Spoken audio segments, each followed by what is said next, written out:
पाहूया आता मार्केटमध्ये आपल्याला उद्या कशा पद्धतीने वर्किंग करायचं आणि मार्केट उद्या कसं राहू शकते.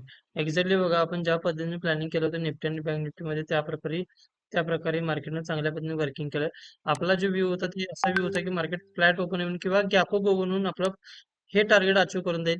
पण सेकंड टार्गेट पण अचीव्ह केला आणि डायरेक्ट थर्ड टार्गेट पण अचीव्ह केला आणि त्याच्यानंतर जर तुम्ही बघितला तर 49,030 नंतर 49,310 पण टार्गेट डन केलं.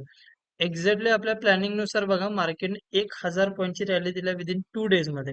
मग तुम्ही विचार करा एखादा बँक निफ्टीचा ट्रेड कुठून कुठे गेला असेल आणि जर तुम्ही घेतला पण असाल तर तुमचे किती चांगलं प्रॉफिट झालं असेल. हा एक व्ह्यू होता आपला बँक निफ्टीचा आणि तो सक्सेस झालाय. निफ्टी मधला जो व्ह्यू होता निफ्टीमध्ये पण जरासा एक नो म्हणजे ह्या ठिकाणी जरासं आपल्याला अवॉइडच करायचं होतं. शेवटच्या क्षणी बँक निफ्टीने ब्रेक केलाय, सॉरी निफ्टीने ब्रेक केलाय आणि ऑलमोस्ट एक 20-30% टार्गेट दिलाय. उरलेलं टार्गेट आपल्याला फ्लॅट ओपनिंग करून किंवा गॅप ओपन करून आपल्याला ते टार्गेट देऊन जाईल. आता उरला प्रश्न गोल्ड आणि सिल्वरचा. तर गोल्ड आणि सिल्वरनं जसं आपण थोडंसं प्लॅनिंग केलं होतं, जरासं प्लॅनिंगच्या अगेन्स्ट गेलं. पण काही हरकत नाही. कायम कायम कधी-कधी अगेन्स्ट जाईल, कधी-कधी सक्सेस होईल. पण आपण त्यातून बऱ्याच गोष्टी मॅनेजमेंट कराव्या लागतात. जर आपल्या कालच्या जर लेव्हल्स बघितला तर कालच्या लेव्हलनुसार आपली लेव्हल होती की बाबा इथून खाली येईल. एक्झॅक्टली मार्केट इथून खाली पण आलं पण 1:1 चा रेशो दिला. ऑलमोस्ट माझे टार्गेट होते 1:2 ह्या ठिकाणी होतं. 1:2 जाईल म्हटलं. 1:1 च्या आसपास येऊन ते ऑलमोस्ट तिथून रिव्हर्सल फिरलं. रिव्हर्स फिरायचं रिझन न्यूज होती. त्या न्यूजच्या इफेक्ट नंतर ते पूर्ण चेंज झालं. कारण न्यूजला आपण फोकस करावं लागतं. कायमच प्राइस एक्शनच्या बेसिसवर वर्किंग करून चालत नाही. त्यामुळे आपण काय केलं ऑलमोस्ट कॉस्ट टू कॉस्ट किंवा जरासं स्टॉप लॉस टेल केला आणि ऑलमोस्ट इथं कॉस्ट टू कॉस्ट बुकिंग केलं. जेणेकरून आपला कुठलाही लॉस झालेला नाही. हा एक झोन होता जो सेलिंग झोन होता. पण ह्या पण ठिकाणी आपण एंट्री घेतली नाही. त्याचं रिझन असं आहे की गोल्ड कंटिन्यू वाढत चाललंय.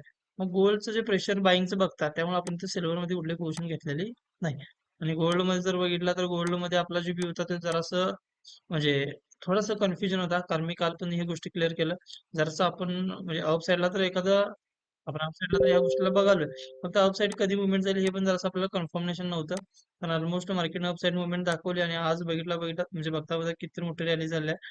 आता एक छोटासा बाईंग झोन आहे. तो बाईंग झोन हा आहे. पण मला असं वाटतं की हा बाईंग झोन म्हणजे हवा तसा एवढा स्ट्रॉंग बनणार नाही. त्याचं रिझन असं होतं की मार्केट ह्या इथं येता येता जरा पुलबॅक दिलं. त्यामुळे जर ह्या ठिकाणी जर तुम्ही एंट्री वगैरे केला तर जास्तीत 1:1 घ्या तुम्ही बाहेर पडला तरी पण चालू शकतं. एक पूर्ण वन साइड रॅली होईल किंवा नाही हे जरासं संभावना या ठिकाणी कमी आहे. मला असं वाटतं की चेंज ऑफ कॅरेक्टर होईल मार्केट जरा खालीच येऊन जाईल. जरासं ह्या ठिकाणी आणि परत मार्केट जरासं या लेवलला येईल असं माझं थोडंसं एक्सेप्टेशन्स आहे. आता हे आजच येईल किंवा उद्या येईल हे आपल्या गोष्टी जरासं कन्फर्मेशन नाही आहेत. त्यामुळे आजचा आपण म्हणजे गोल्डमध्ये जर ट्रेडिंग बघितला तर जराच कमी करतोय. पण 1 मिनिटानुसार जे लेवल निघतील त्या 1 मिनिटानुसार आपण स्कॅल्पिंग करायचा प्रयत्न करणार आहोत. तर 1 मिनिटानुसार स्कॅल्पिंगचे झोन्स आहेत ते बरेच झोन निघाल्यात. तर त्या झोननुसारच आपण कॉल साईडला म्हणजे बाय साईडला इथं गोल्डमध्ये एंट्री करणार आहोत. लॉंगमध्ये कुठलीही आपली सहजची आता एंट्री नसणार आहे.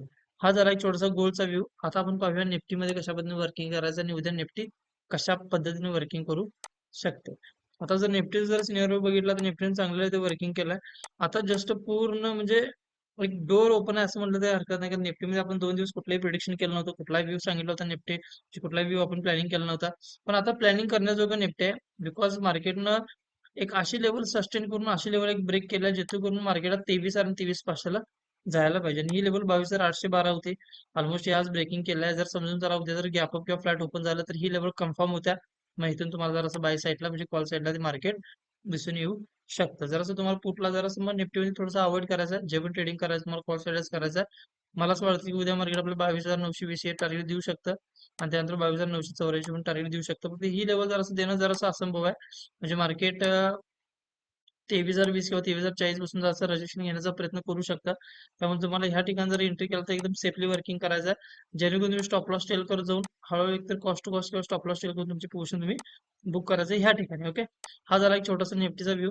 त्यानंतर आपण पाहूया बँक निफ्टीमध्ये कशा पद्धतीने वर्किंग करायचं. बँक निफ्टीमध्ये पण बँक झोनला त्याने ब्रेक केला आहे. ऑलमोस्ट आपलं फर्स्ट टार्गेट डन आहे. उरलेलं टार्गेट पण फ्लॅट किंवा गॅप करून डन करून जाईल. समजून चला मार्केटने 49,592 ला एकदा क्रॉस केलं तर तुम्हाला 49,759 आणि 900 ह्या लेवलसाठी पण बसायचं आहे. फक्त एक स्ट्रॉंग लेवल राहणार ती म्हणजे 50,000. ह्या 50,000ला ब्रेक करणं मला असं वाटतं की मार्केट जरी ब्रेक केलं तर ते ब्रेकिंग कन्फर्म आहे किंवा नाही किंवा खरंच ब्रेकआउट झाले की नाही हे कन्फर्म दुसऱ्या दिवशी होईल. म्हणजे समजून चला जर उद्या मार्केटनं जर ह्या लेवलच्या वरती एक 50,000च्या वरती जर थांबलं आणि परवा दिवशी जर 50,000च्या वरतीच ओपन झालं तर ते कन्फर्म होणार. आणि 50,000 ही लेवल एक सायकोलॉजिकल नंबर्स आहे आणि सायकोलॉजिकल नंबर स्ट्रॉंग असतात. मग स्ट्रॉंग लेवलला मार्केट सस्टेन करते किंवा तिथे एकतर अपसाईड किंवा डाऊन साईड मोठी रॅली होऊ शकते. मग बऱ्याच वेळा डाऊनला पण येऊ शकते किंवा अपला पण जाऊ शकते.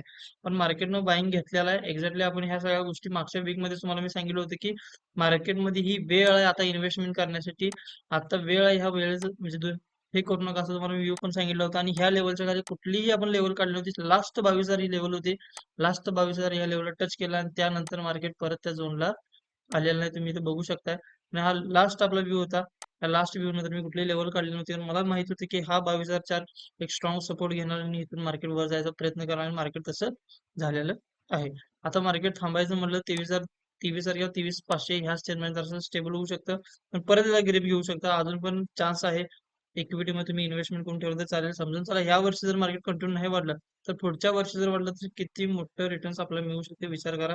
फक्त चांगले स्टॉक्स निवडा. कुठल्याही पेनी स्टॉक्स वगैरे निवडू नका.